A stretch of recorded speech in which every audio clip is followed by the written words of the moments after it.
This is a GE Mastr Progress repeater that I hope to get operational in at one frequency for use as one of our local UHF amateur repeaters. I figured I would make this video to share with anyone interested what's inside and what it takes to get this thing going. The current state of repair is unknown, although I will be recapping the power supply. Anything further is yet to be discovered, but anyways, let's have a closer look and see what we can learn about this thing. So here are the transmitter and receiver modules, along with controls such as the receiver squelch, timeout timer, hang time delay, fuses, and other things that are useful to be able to get to when you need them.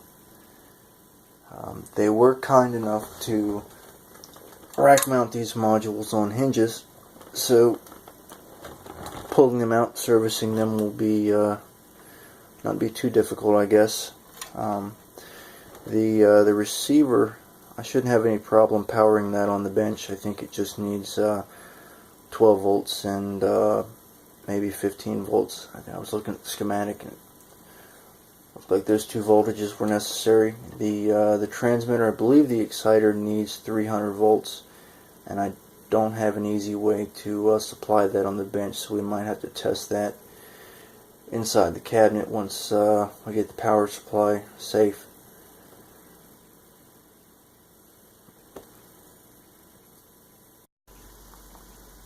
So the transmitter appears to be all solid state, aside from what I assume is the driver and the PA. I did do some research on this a while back, and the model number on the transmitter module appeared to point to this being the 70 watt UHF version.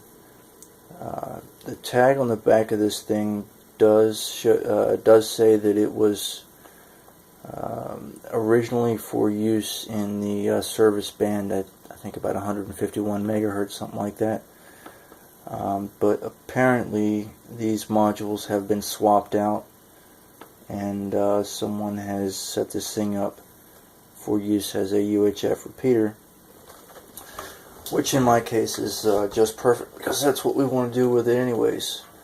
Another interesting note is that the frequency for the receiver and transmitter is crystal controlled.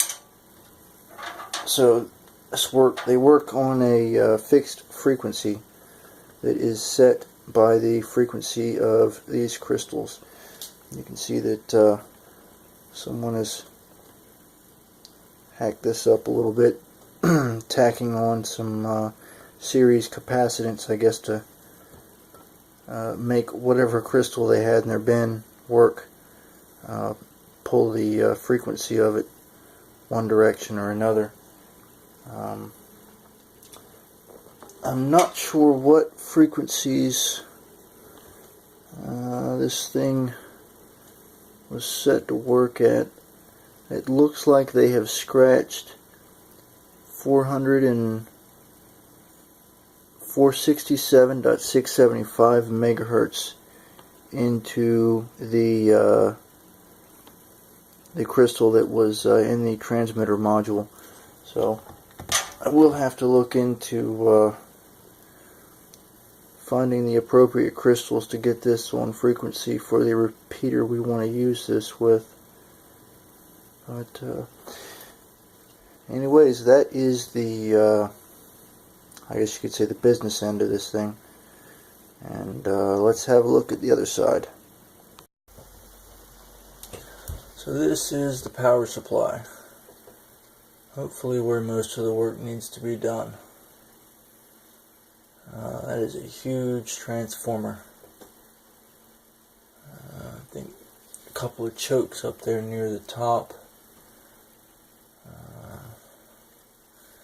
So I guess that is the first order of business, is to make sure that transformer's not shorted, and none of the windings are open.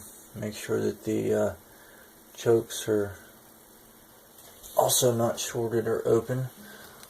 Looks like this Sprague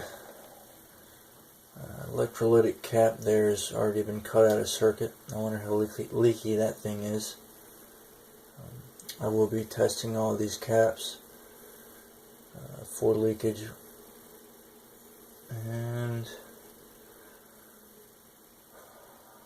I guess check the resistors and try to make sense of all this wiring, make sure everything's hooked up the way it should be.